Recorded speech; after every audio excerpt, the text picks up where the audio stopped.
사랑하는 성도 여러분, 지난 한 주간도 여러분의 삶의 자리들 다 어떠셨습니까? 고맙습니다. 여러분의 음성이 오늘은 왠지 활기차게 들립니다. 에너지가 있어 보입니다. 오늘 나오실 때 여러분들의 마음들, 발걸음들은 어떠셨나요? 고맙습니다. 그 입술의 좋은 고백들 잃어버리지 마십시오. 우리가 하나님 앞에 사는 동안 이 귀한 고백으로 주께서 기뻐하시는 그러한 복된 인생 살아갈 수 있기를 바랍니다. 지난 주간 우리에게 주셨던 말씀 함께합니다. 부활주일에 우리에게 주셨던 귀한 음성, 시작. 내가 진실로 진실로 너희에게 이르노니 한 알의 밀이 땅에 떨어져 죽지 아니하면 한 알 그대로 있고 죽으면 많은 열매를 맺느니라. 요한복음 12장 24절 말씀. 아멘.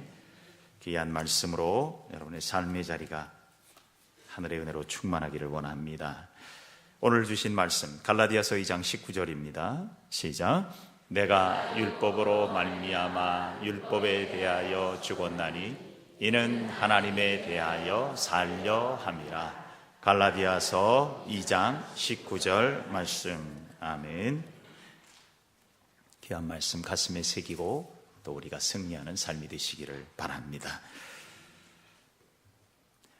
미국 뉴욕에 살던 한 코미디언이 이제 자신이 죽기 전에 유언을 남겼습니다. 그가 죽기 전에 가족들과 사람들에게 남긴 유언의 내용은 이렇습니다. 내가 죽으면 내 시체를 해부 실습용으로 기증하겠습니다. 그런데 한 가지 소원이 있습니다. 특별히 내 몸을 미국의 유명한 하버드 대학 의과대학으로 보내주시기를 바랍니다. 이것이 나의 부모님의 소원을 들어드릴 수 있는 유일한 방법이기 때문입니다. 부모님의 평생 소원이 내가 하버드 대학에 들어가는 것이었는데 이제는 들어갈 수 있는 방법이 없고 딱 하나 들어갈 수 있는 방법이라고 한다면 이 방법밖에 없습니다. 죽어서라도 들어가는 것이 그의 소원이었습니다. 그리고 가쁜 숨을 몰아쉬고 숨을 멈췄습니다. 여러분, 혹시 하버드 대학에 들어가고 싶은데 못 들어가신 분 있으면 죽어서라도 들어갈 수 있는 길이 혹시라도 있다면 여러분 어떻게 가시겠습니까? 그래요.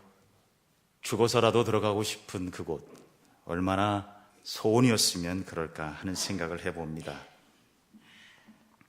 그리스도인으로서 누릴 수 있는 최고의 축복이 무엇일까? 하나님이 우리에게 주신 최고의 선물은 무엇일까? 그것은 바로 부활입니다. 부활은 하나님이 우리에게 주신 최고의 선물이고 축복입니다. 예수 그리스도를 믿는 자들에게 누구에게나 주시는 부활의 축복. 부활이란 말 그대로 다시 산다라는 말입니다. 그런데 이 부활의 축복을 누릴 수 있는 길은 딱 하나밖에 없습니다. 예수 그리스도 그분밖에는 없다는 것입니다. 예수님은 이런 말씀을 하셨지요. 나사로를 살리면서 요한복음 11장 25절 26절에 나는 부활이요 생명이니 나를 믿는 사람은 죽어도 살겠고 살아서 나를 믿는 사람은 영원히 죽지 아니할 것이다. 내가 이것을 믿느냐? 사랑하는 성도 여러분, 이 부활은 죽어서도 부활이지만 더 중요한 축복이 있어요. 살아서도 영생이라는 것입니다. 주님이 우리에게 주신 부활은 죽어서만이 아니라 살아서도 부활이라는 말이에요. 우리는 그래서 이 시간 부활을 믿는, 예수 그리스도를 믿는 부활의 사람으로 하나님이 부르셨고 하나님이 택하셨습니다. 이 부활의 축복을 우리 모두가 누릴 수 있기를 바랍니다. 부활의 사람은요, 늘 사는 사람이에요. 그냥 겨우 사는 사람이 아니라 날마다 살아나는 사람이에요. 그냥 살아 쭉 겨우겨우 가는 인생이 아니라 날마다 살아나는 인생이에요. 우미 돋듯 살아나고 생명의 꽃이 살아나고 우리의 삶의 자리에서 살아나는 인생, 이게 바로 부활의 사람인 줄로 믿습니다. 그래서 그리스도인은요, 어디서든지 언제든지 어떤 상황에서도 살아나는 사람이에요. 그저 세상 사람들처럼 겨우 살아가지 마시고 부활의 사람으로 살아나는 인생 살아가는 우리 모두가 될 수 있기를 바랍니다. 이를 위해서 우리가 세 가지의 중요한 진리를 깨닫기를 원합니다. 부활의 사람의 사는 모습은 첫째, 오직 예수로 사는 사람이에요. 오직 예수. 이것은 오늘 사도 바울의 고백처럼 갈라디아 교회에 쓴 이 고백 속에 나타나고 있는데 속사람의 변화입니다. 내적 변화를 말하는 것입니다. 오늘 보면 20절의 말씀은 갈라디아 교회 성도들에게 향한 아주 유명한 말씀이지요. 내가 그리스도와 함께 십자가에 못 박혔나니 그런즉 이제는 내가 사는 것이 아니라 오직 내 안에 그리스도께서 사시는 것이라. 아멘. 내 안에 누가 살아요? 그리스도가 사는 거예요. 내 안에 주인이 내가 아니라 예수 그리스도가 되는 사람, 그 사람이 바로 부활의 사람인 줄로 믿습니다. 우리는 부활의 사람이라고 하면서도 여전히 내 안에 주인이 내가 되고 있지는 않습니까? 사도 바울은 갈라디아 교회 성도들에게 이제는 나는 부활의 주님 예수 그리스도가 내 안에 온전히 거하고 계시고 그 예수 그리스도만으로 내 주인이 되게 하신다. 이제는 내 뜻대로가 아니라 주 뜻대로 사는 사람, 내 마음대로가 아니라 주님 뜻대로 사는 사람으로 내가 변화되었습니다. 그는 이렇게 고백하고 있습니다. 예수님을 모시고 살기 전에는 바울은 자기가 주인이었습니다. 자기 생각이 중요했습니다. 자기 잘난 맛에 살았습니다. 그러나 이제는 아니라는 거예요. 예수 그리스도를 만나고 난 뒤에 예수님이 내 안에 주인이 되고 보니까 내가 얼마나 부족했고 내가 얼마나 무지했고 내가 얼마나 연약했는지를 깨닫게 됐어요. 그래서 사도 바울은 그의 마음에 오직 예수만으로 충만하기를 소망했습니다. 사랑하는 성도 여러분, 오직 내 안에 예수로 충만한 사람, 그 사람이 바로 부활의 사람입니다. 우리가 여러분 살아가는 모든 삶의 자리에서 이제는 부활의 사람이 되었다면 내 뜻이 아닌 주님의 뜻을 따라 살아가는 주님의 사람들이 되시기를 바랍니다. 우리가 잘 아는 반려동물들이 요즘 많지요. 반려동물들을 많이 키우는데 그 반려동물들 중에 가장 많이 우리가 애완견들을 키우고 있습니다. 그런데 이 애완견들이 청력이 굉장히 좋잖아요. 개들이 청력이 좋습니다. 어느 때 보면 개들이 주인이 멀리서 오는데도 우리의 눈은 보이지 않는데도 개들이요 문에 가서 벌써 기다리고 있는 경우들이 허다합니다. 알아보니까 개들의 청력이 사람의 청력이 한 4배에서 5배 정도 높다고 합니다. 물론 청력이 좋은 건 이해됩니다만은 그런데 개들이 그렇게 주인 앞에 달려 나올 수 있는 이유는 뭘까? 그들은 주인의 소리에 늘 집중하고 있습니다. 주인의 소리에 귀를 기울이고 있다는 거예요. 부활의 사람은요, 주님의 말씀에 늘 집중하는 사람, 그리스도의 말씀에 귀를 기울이며 사는 사람, 그 사람이 부활의 사람인 줄로 믿습니다. 우리는 예수 그리스도를 믿고 부활의 사람이라고 하면서도 주님의 말씀에 별로 큰 관심을 갖지 않고 살 때가 많아요. 여러분, 사람은요 주인을 잘 만나야 됩니다. 특별히 남자는요 안주인을 잘 만나야 됩니다. 우리나라 말에 남편을 어디 사람이라 그래요? 바깥 양반이라 그러잖아요. 아내는 뭐라 그래요? 안 씻고 그 다음에 조금 높여서 안주인이라 그러잖아요. 우리가 보니까 우리말에 벌써 이런 지혜가 있었더라고요. 여러분, 안주인이 중요합니까? 바깥주인이 중요합니까? 이게 참 어려운 말이지요. 제가 성경을 묵상하면서 우리 안에 주인이 중요하구나. 우리 안에 주인이 중요해요. 내 안에 안주인이 중요해요. 내 안에 주인 예수 그리스도가 내 안에 주인이 되시기를 바랍니다. 예수님이 내 안에 안주인이 되셔야 돼요. 주님이 바깥 주인이 되게 하시면 안 되고 내 안에 주인, 안주인은 예수님. 그럴 때 내 인생의 삶은 날마다 살아나게 될 줄로 믿습니다. 그러므로 여러분, 내 안의 주인이요 한 사람이어야 돼요. 예수님 말씀하셨어요. 마태복음 6장 24절에 한 사람이 두 주인을 섬기지 못한다고 했습니다.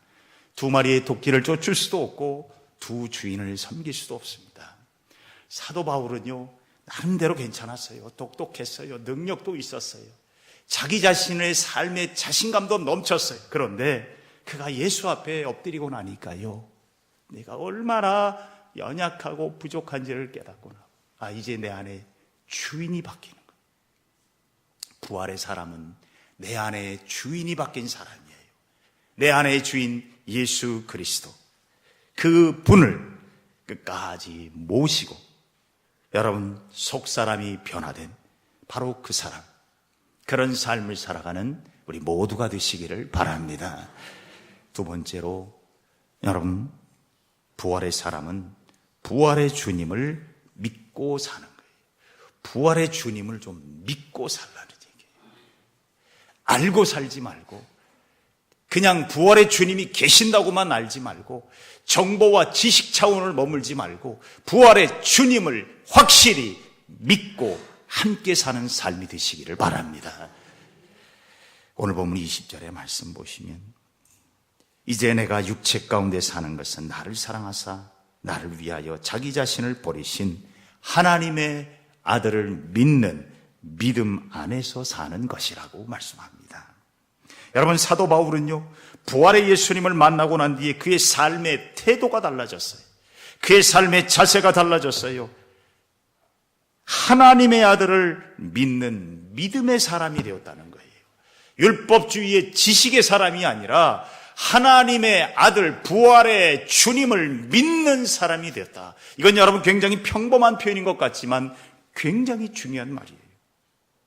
여러분, 부활의 주님을 확실히 믿는다는 말을 쉬운 말로 번역하면 이거예요. 맡긴다는 말입니다. 하나님께 맡기며 사는 거예요. 베드로 사도는 베드로전서 5장 7절에 이런 고백을 했습니다. 너희 염려를 다 누구에게 맡겨요? 주께 맡기라 그래요. 이게 바로 부활의 주님을 믿는 사람이에요. 부활의 주님을 믿는 사람은 내 염려와 걱정과 근심과 수많은 인생살이의 무거운 짐도 다 누구에게 맡겨요? 주께 맡기는 거예요. 주님이 우리에게 누누이 말씀하시잖아요. 수고하고 무거운 짐진 자들아 다 내게로 오라. 내가 너희를 뭐하게 하리라? 쉬게 하리라. 내가 너희의 짐과 근심과 걱정을 다 알아요. 주님은 우리의 모든 삶의 것들을 다 알아요. 그러니 주님께 맡기면 완전하다는 것입니다. 부활의 사람은요, 주님께 맡길 줄 아는 사람이에요. 여러분, 은행에 믿으니까 돈을 맡기지요. 은행 믿을 수 없으면 돈 맡겨요, 안 맡겨요? 여러분, 은행에 돈을 맡기잖아요. 그건 뭐예요? 기본적으로 은행을 믿는다는 거예요. 그런데 은행이 완전합니까? 은행도 완전한가요? 은행도 여차하면 훅 하고 날아가더라고요. 제가 저희 부모님이 오래전에 우리나라에 은행이 하나 날아간 적이 있었습니다. 이북을 고향으로 두신 분들을 중심으로 은행을 하나 만들었는데, 아이고, 이북이 고향이신 분들이요, 너도 나도 그 은행을 다 믿고요, 거기다가 그냥 다 돈도 넣고 주식도 사고, 저희 어머니도요, 그 가난한 어머니가 주식 몇 장 샀어요. 왜? 이북이 고향이신 분들이니까 그리워서 그날을 위해서 샀어요. 여러분 혹시 그 은행 이름 알겠습니까? 저는 잊혀지지가 않아요. 어이구, 잘하시네. 저희 어머님도요, 정말 가난했어요. 가난한데도 왜 그걸 사셨는지 몰라. 그래서 우리 어머니도 하나님 잘 믿는다고 하는데 한 구석이 비었었네. 하나님한테 믿으셔야지. 근데 거기다가 해가지고요, 다 날렸어요. 얼마나 그때 속이 상했는데, 그때 깨달았어요. 세상의 은행도 믿을 수는 없는 거구나. 그런데 우리가요, 은행에 맡기는 건 믿어주는 겁니다. 그러니까 자꾸 그 뒤에 뭐가 있어요. 이 은행을 또 보증해주는 뭐가 있고, 이것을 또 보증해주는 뭐가 있고, 자꾸 뒤에 뭐가 있어야 우리가 안심이 되니까 보증거리를 자꾸 주잖아요. 그런데 여러분, 부활의 주님은요, 따로 보증할 필요도 없습니다. 그분은 믿으면 되는 분입니다. 부활의 주님은요, 따로 보증이 필요 없어요. 주 부활의 주님은 믿으면 돼요. 저는 부활의 주님을 확실히 믿습니다. 하나님의 아들을 믿습니다. 여러분, 세상의 사람을 믿는 것이 아니라, 세상의 회장님의 아들을 믿는 것이 아니라, 세상의 사장님의 아들을 믿는 것이 아니라, 우리는 하나님의 아들을 믿는 부활의 사람이 되시기를 바랍니다. 이게 먼저예요. 이 부활의 주님, 하나님의 아들을 믿으면 하나님의 능력을 우리는 만날 수가 있어요. 제자들이 예수님과 함께 갈릴리 호숫가를 건너갑니다. 배를 타고 건너가는데 갑자기 바람이 불고 풍랑이 높아지더니 배가 막 뒤집어질 것 같은 상황이 벌어졌어요. 그때 예수님과 함께 제자들이 같이 있었거든요. 이때에 마가복음 4장 38절에 보면 예수님을 보니까 제자들은 지금 죽겠다고 난리인데 예수님은 베개를 베고 주무시고 계세요. 우리 주님은 멀미도 안 하시나 봐요. 그냥 편히 곤히 잠드셔요. 제자들이 그 예수님을 보고 뭐라 그래요? 선생님, 우리가 죽게 됐는데 도대체 잠만 주무시다니 말이 됩니까? 라고 주께 원망합니다. 주님이 일어나셔서 바다를 잠잠케 하시고 그 갈릴리 호수를 잠잠케 하신 다음에 주님이 한 말씀 하십니다. 마가복음 4장 40절에 어찌하여 이렇게 무서워하느냐? 너희가 어찌 뭐가 없어요? 믿음이 없냐 그랬어요. 너희들이 지금 누구와 함께 있느냐? 하나님의 아들 예수 그리스도와 함께 있지 않냐? 그런데 왜 무서워하느냐? 그리고 나아가 왜 믿음이 없느냐라고 말합니다. 여러분, 믿음이 없으면 하나님의 아들이 보이지가 않아요. 믿음이 없으면 부활의 주님을 누릴 수가 없어요. 부활의 주님을 누릴 수 있는 유일한 길, 믿는 자에게 주시는 하나님의 축복입니다. 나사로의 누이 마르다에게 그랬잖아요. 네가 믿느냐라고 물었잖아. 우리는 부활의 주님을 분명히 믿고 사시기를 바랍니다. 믿으면 보여요. 미국의 존 맥스웰 목사님이요, 당신이 목회하는 교회에 어떤 유명한 사냥, 아주 전문 사냥을 잘하는 사람이 있었답니다. 이분하고 같이 도로를 이렇게 달리는 길이 있어요. 차를 타고 가는 길이 있었답니다. 이 미국의 벌판길 막 이렇게 달려가는데 이 목사님하고 이 전문 사냥꾼하고 길을 가는데 이 사냥 잘하는 사람이 목사님, 저기 사슴 2마리가 지금 보이는데요. 목사님 어디요? 하고 봤는데 목사님 눈에는 한 마리도 안 보이더래. 근데 조금 지나갔는데 목사님 저기에 오리들이 뛰어가네요. 사슴도 안 보이는데 오리가 보이겠습니까? 다람쥐도 보입니다. 오리도 보입니다. 사슴도 보입니다. 막 차를 타고 가는데 이 사냥꾼은요 그걸 다 보고 지나가는데 이 목사님이 나중에 도착해가지고는요 한 마리도 못 봤대요. 가는 동안에 목사님 한 마리. 나중에 목사님이 깨달은 게 뭐냐? 이 사람은 사냥하는 전문 사냥이잖아요. 그러니까 사냥의 이 모든 마음을 가지고 있는 사람. 그래서 깨달았대요. 내가 하나님을 믿는다고 하는 것이 무엇인가? 부활의 주님을 보기를 원하면 부활의 주님을 믿는 자가 되어야 되겠다라는 겁니다. 사랑하는 성도 여러분, 내 삶이 다시 살아나는 역사를 이루기를 원하신다면 부활의 주님을 믿는 자가 되시기를 바랍니다. 부활의 주님을 믿을 때 내 삶의 기가 막힌 웅덩이에서도 함께 계시는 주님이 보일 줄로 믿습니다. 믿음은 바라는 것들의 실상이고 보지 못하는 것들의 증거라고 하셨잖아요. 믿음은 부활의 주님을 보게 하는 능력인 줄로 믿습니다. 부활의 주님을 믿는 자에게 부활의 역사가 일어나고 우리의 삶의 자리를 일으키시는 주님이 함께 하심을 보게 될 줄로 믿습니다. 마지막으로 부활의 사람은 하나님을 향하여 갑니다. 하나님을 향한 사람. 이건 인생의 방향의 변화가 일어났다는 이야기입니다. 여러분, 부활의 사람은 첫째, 우리의 안주인이 바뀐다고 했지요. 그리고 우리의 삶의 태도가 바뀌는 거예요. 나와 함께 계시는 주님을 보며 사는 사람. 그리고 마지막으로 인생의 방향이 제대로 되어 있는 사람이라는 말입니다. 오늘 본문 2장 19절의 말씀을 보십시다. 내가 율법으로 말미암아 율법에 대하여 죽었나니 이는 하나님에 대하여 살려 함이라. 하나님에 대하여 산다는 말은 하나님을 향하여 산다는 말입니다.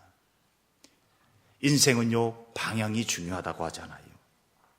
사도 바울의 이전의 인생의 방향은 말 그대로 예수님이 아니었어요. 율법이 그의 삶의 인생의 방향이었습니다. 율법이 시작이었고 율법이 종착지였습니다.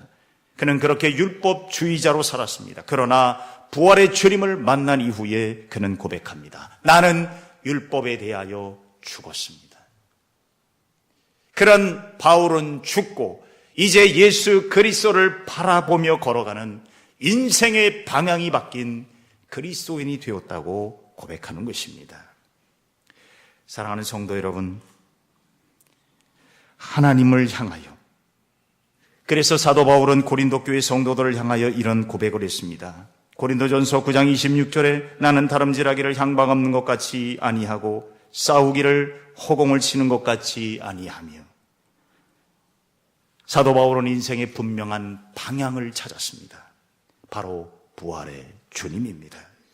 그러기에 그는 흔들리지 않고 달려갔다고 고백을 합니다. 사랑하는 성도 여러분, 오늘 우리는 부활의 사람으로 하나님이 우리에게 축복의 사명을 주셨습니다. 주님을 향하여 가시기를 바랍니다. 주님을 향하여 갈 때 우리의 삶에 하나님이 주시는 은혜들을 누리게 되는 것이지요. 어떤 남자가 마차를 타고 북쪽으로 멋진 말을 타고 달려갑니다.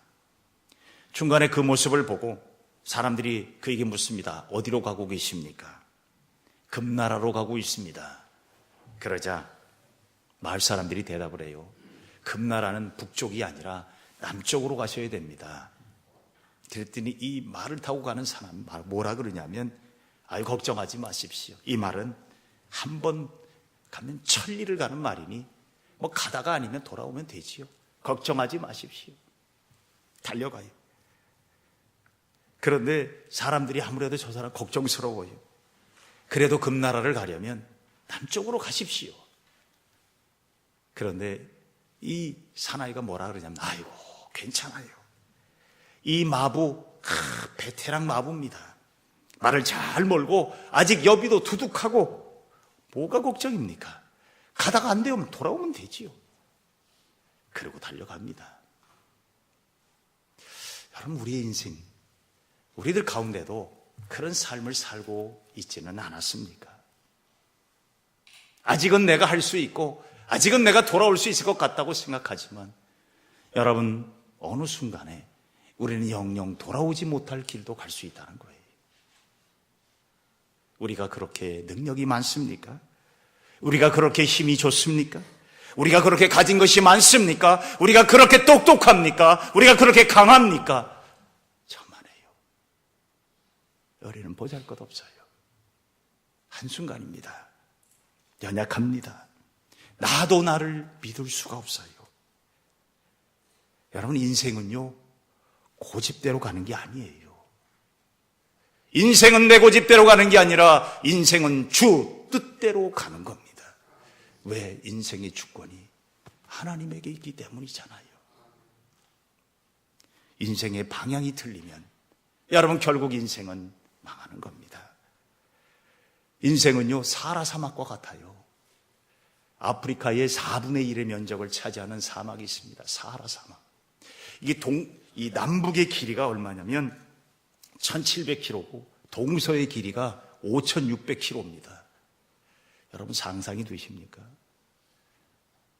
그 길을 가려면 뭐가 필요하겠어요? 지도도 필요하겠지만 제일 중요한 게 하나가 있어요. 나침반이에요. 사막은 거기서 그거예요. 온통 둘러봐도 모래사막인데 이 어마어마한 이 사막을 지나려면 나침반, 방향이 필요한 거예요. 우리는 부활의 주님을 바라보고 갑니다.